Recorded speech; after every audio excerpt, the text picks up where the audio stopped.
Ela coloca aqui que a avaliação das escolas indígenas não deve atender ao modelo homogeneizador que vem de fora. Eu vou ler uns pedacinhos aqui, talvez. Eu queria que alguém controlasse meu tempo, porque eu não sei nem qual é o tempo que eu tenho. Tá? Bom, então, o direito à educação escolar indígena significa o quê? O direito à educação escolar indígena. Cada povo, levando em conta sua cultura, cada povo, levando em conta sua cultura. E o que é cultura? Gente, cultura não é folclore. Cultura não é o exótico de cada povo. Cultura são sentidos e significados que cada povo tem para fazer as leituras de mundo, para compreender os fenômenos do mundo, tanto os fenômenos naturais como os fenômenos históricos. Então, cultura é aquilo que orienta, de certa forma, a nossa condução para o mundo. Não existe povo sem cultura. E não existe cultura inferior ou cultura superior. Essa ideia que a gente tem de que há uma cultura alta, né, uma cultura melhor, o povo letrado, o povo elitizado intelectualmente, erudito, que domina as letras, os códigos, as artes, as ciências, é mais culto do que os outros povos, por exemplo, que vêm de sistema oral. Isso é uma construção do colonizador. Isso fez parte do projeto colonizador para que essas culturas fossem subalternizadas, fossem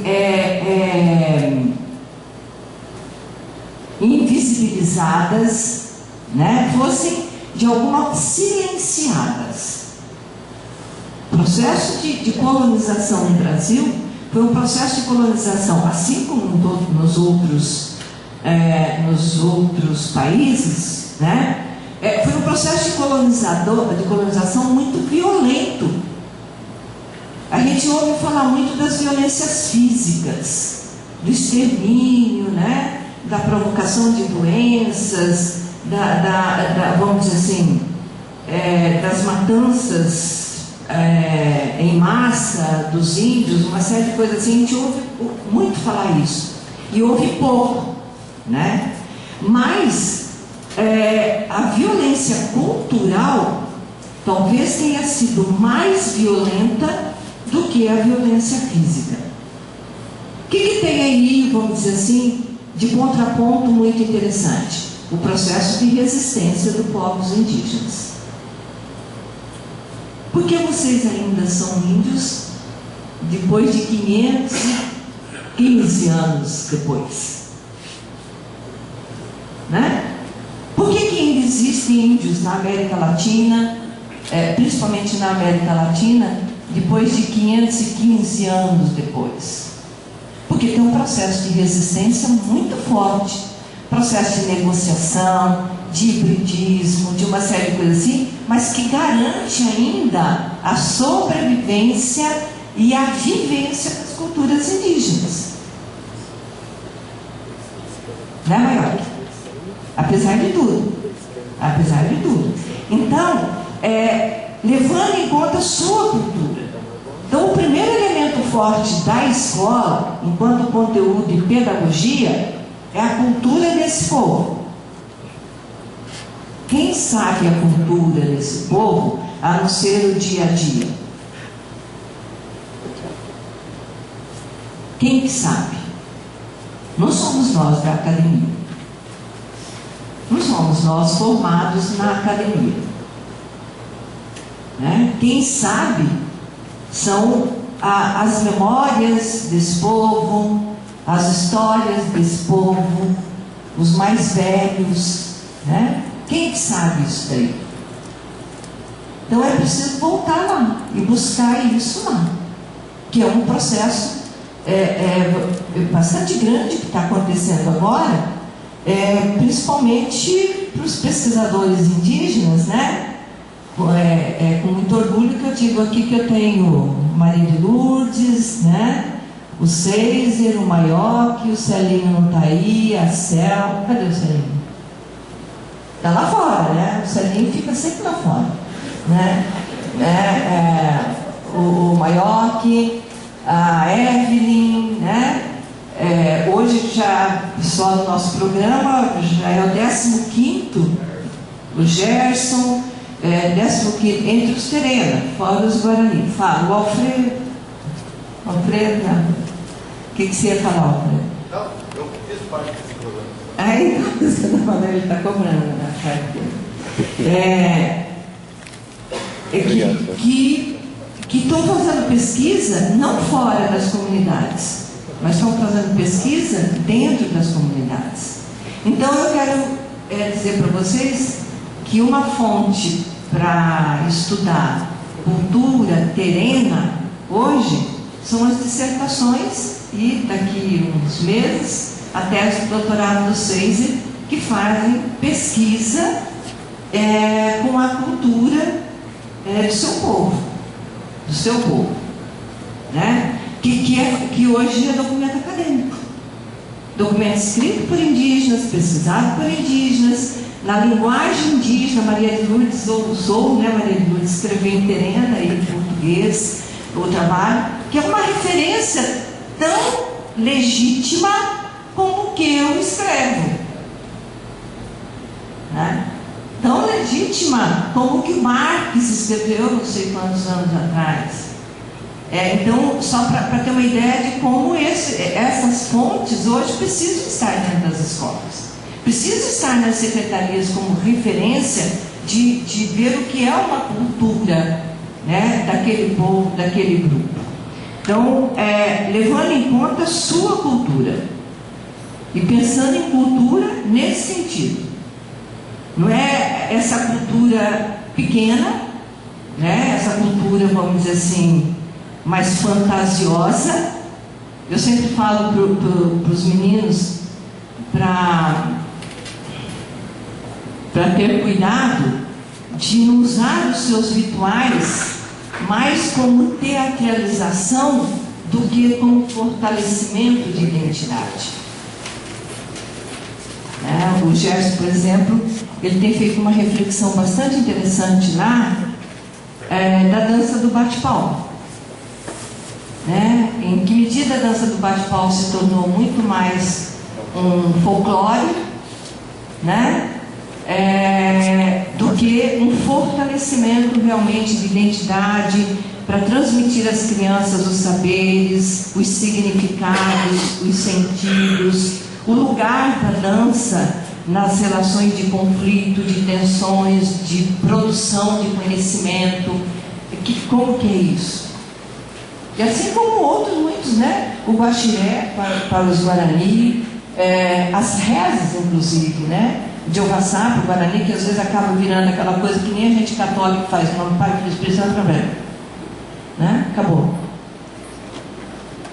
Isso tem que ser retomado para ver como é que essas práticas são os fios condutores para pensar a sua vida no mundo. Assim como eu penso dos meus fios condutores, né, que é muito greco-romano ainda, que está muito orientado pela Bíblia, talvez. Mas por quê? Porque essa é a minha cultura. Essa é a minha cultura. Então, uma outra coisa que é interessante pensar no contexto da escola, que não tem uma cultura maior do que a outra.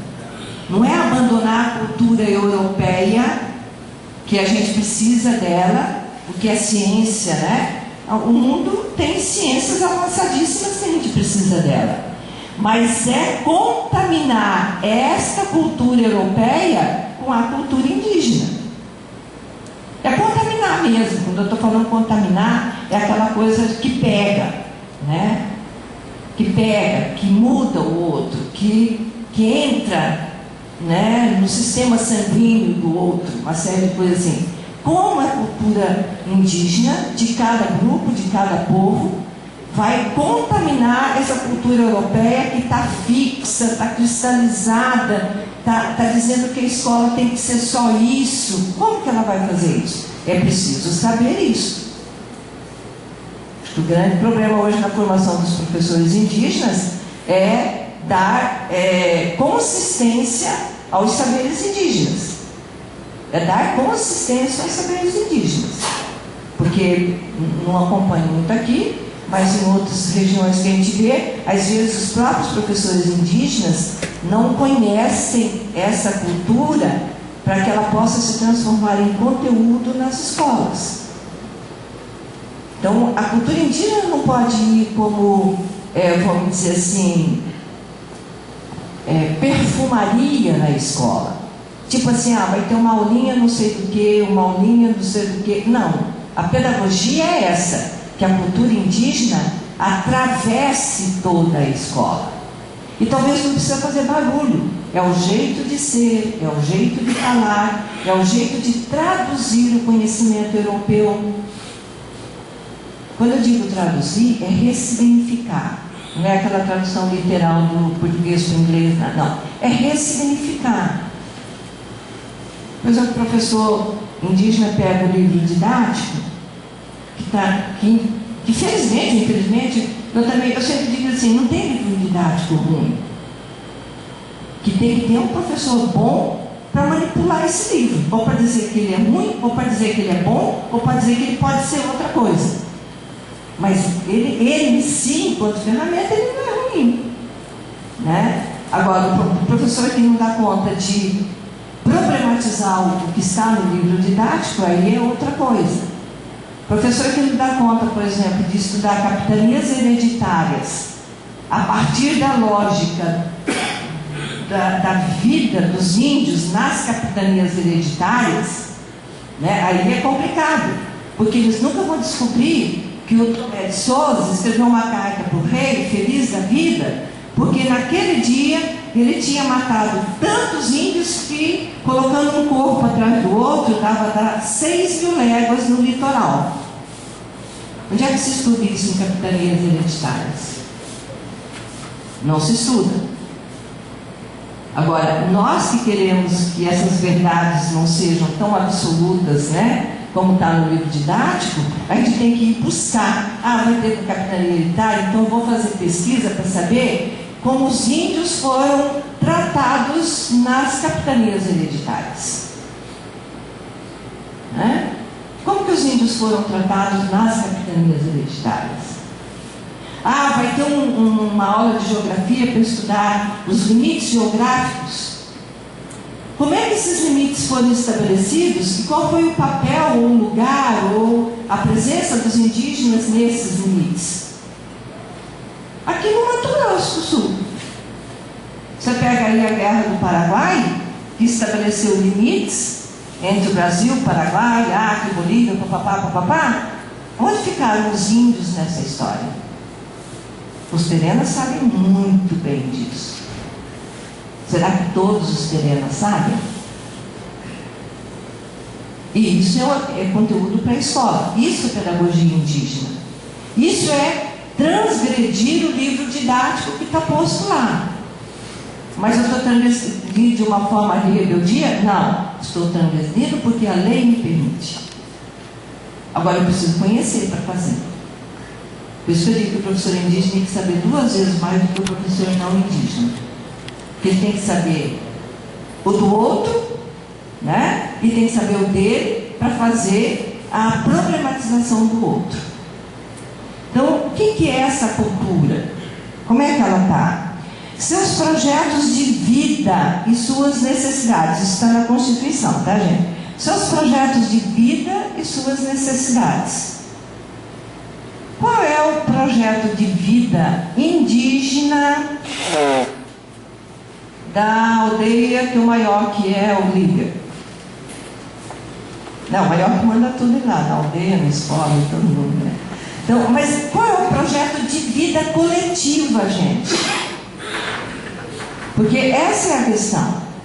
Chegou, Celinha, agora eu já estou feliz. Bom.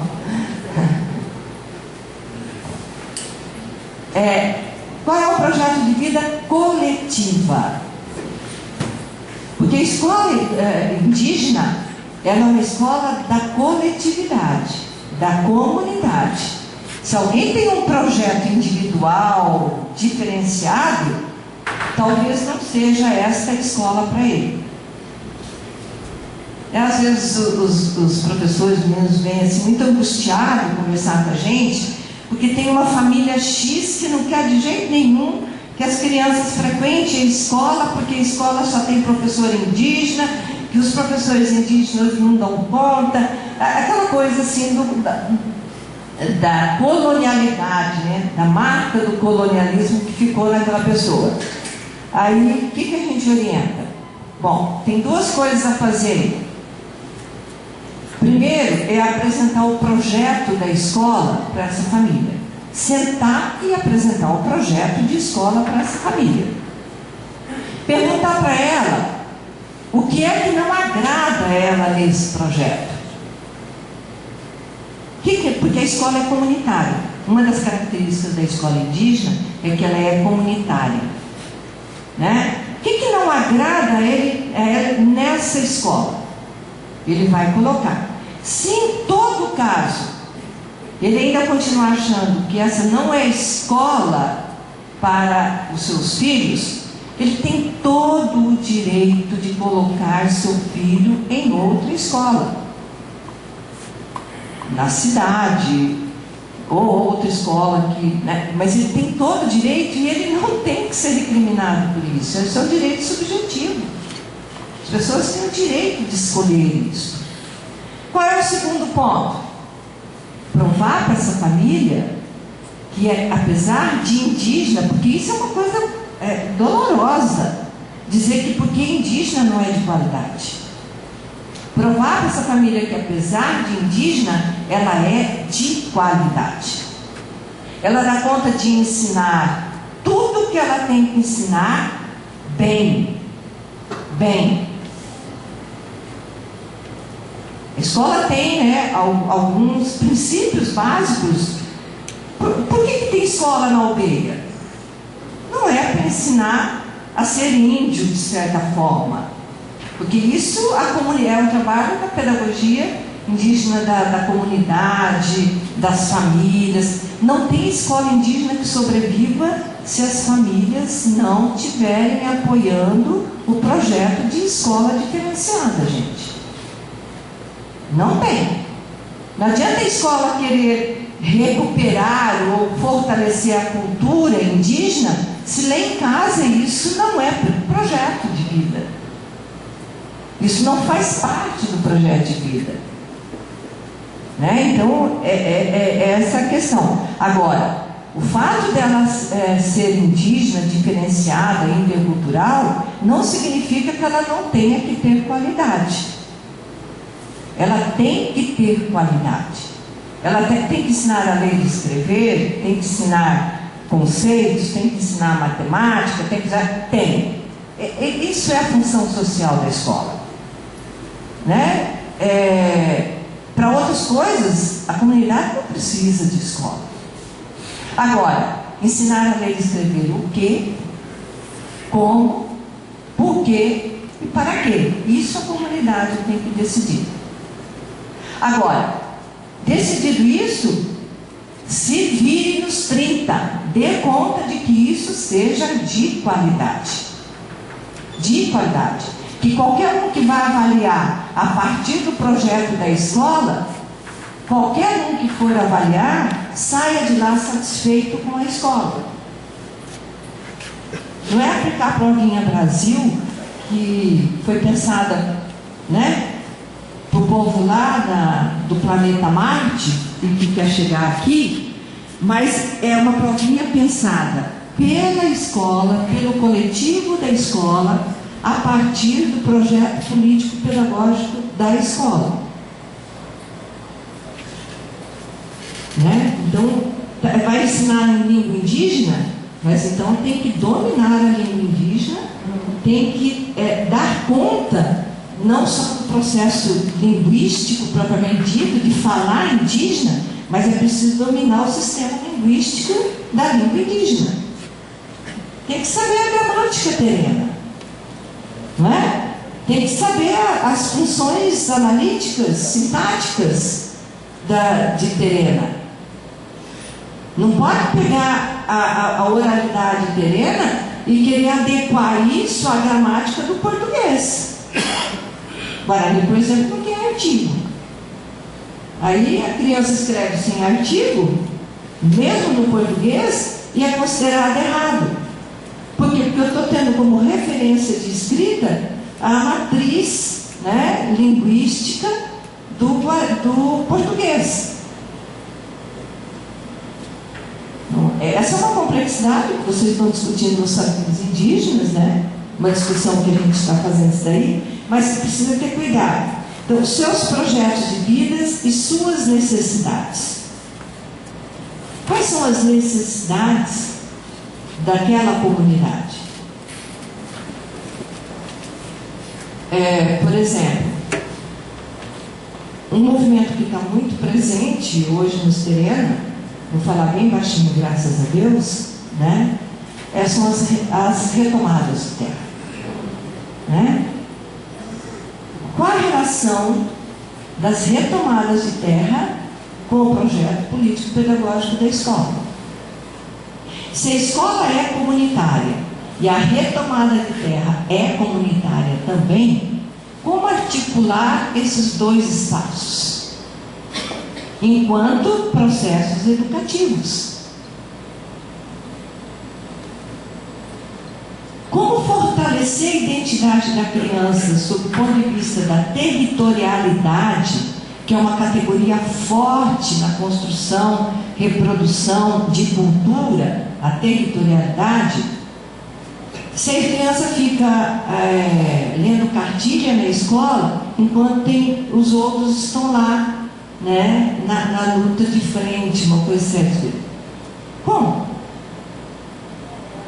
Como transformar em atividade pedagógica a ida da escola para o espaço de retomada?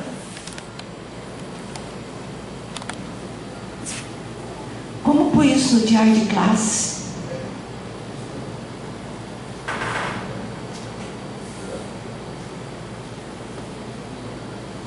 Vou falar bem baixinho, cadê o povo das secretarias aí que controla o diário de classe? Né? Subverte. Faz de conta que vocês fizeram tudo dentro da sala de aula. Né? Né? Fiquei vermelha? Mas, gente, é assim que você começa a mudar as coisas. Eu acho que isso não acontece aqui, né? Mas quais são as necessidades, então? Eu estou com um aluno de doutorado, que é lá de Rondônia, e ele trabalha e acompanha, é professor do povo gavião.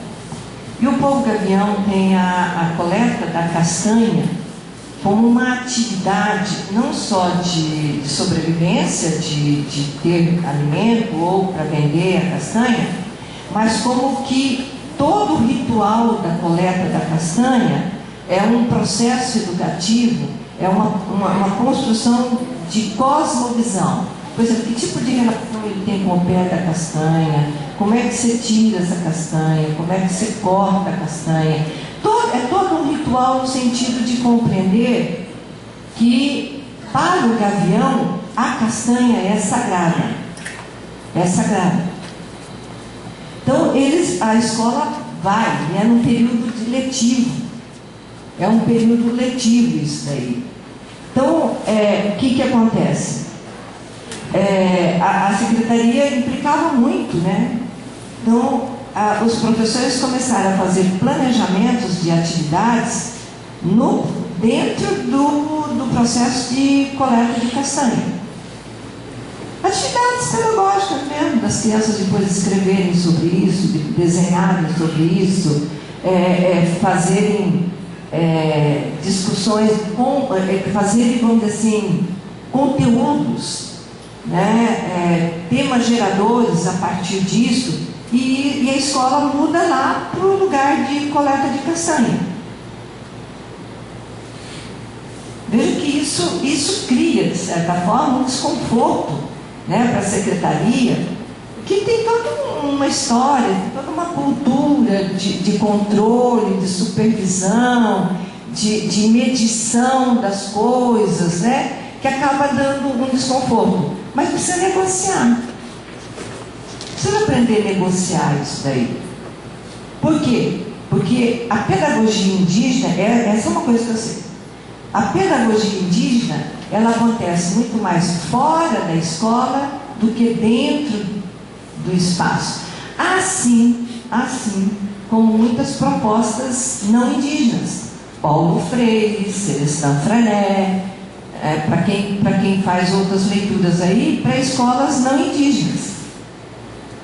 Tem uma pedagogia agora, que está, ainda hoje vi alguma coisa sobre isso, que é a escola Waldorf,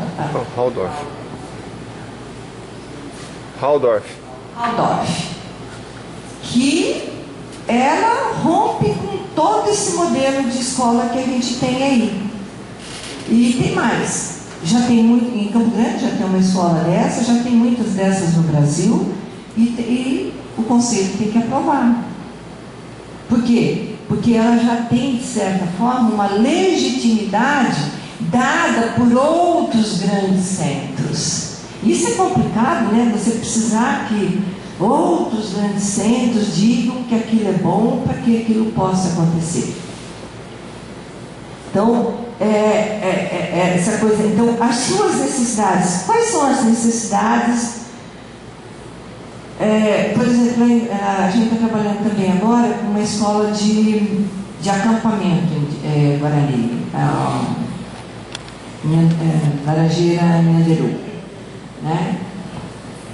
Qual é a necessidade desse acampamento, que não é tão acampamento sim, porque eles estão nas suas terras, desse acampamento para pensar a escola? Então, é completamente diferente de pensar uma escola do maior, que é meio urbana, meio aldeia, né? Eles são diferentes. Não tem, né, uma coisa para colocar. Então, seus projetos de vida e suas necessidades para planejar e inventar a escola necessária de acordo com seus interesses e projetos de vida da comunidade e dos indivíduos que ali estão. Inventar. Tem muitos autores nossos que já falam na reinvenção da escola. A escola como um todo. Na reinvenção da didática. Mas inventar. É preciso ter a ousadia de inventar. Porque senão a gente vai ser só reprodutor. A gente vai reproduzir aquilo que outros já fizeram, e o pior, a gente não consegue nem reproduzir. Porque na verdade quem inventou foi o outro. E eu não sei como ele inventou. Para reproduzir bem, eu tenho que saber qual foi o mecanismo, a lógica, a estratégia que se usou para fazer isso. Então é preciso ter a ousadia de inventar essa escola. E aí a pedagogia indígena é fundamental para pensar isso, de inventar essa escola. Então, parece assim meio absurdo, né? Mas a grande questão hoje é a seguinte: como indianizar as escolas indígenas? Como no caso aqui, eu acho que é só terreno, né? Como terenizar a escola indígena, a escola da sua comunidade? Como terenizar? Como dar a ela uma cara terena? Como dar a ela vamos dizer assim, um sabor terena? Como dar a ela um movimento terena? Como fazer isso? como indianizar, né,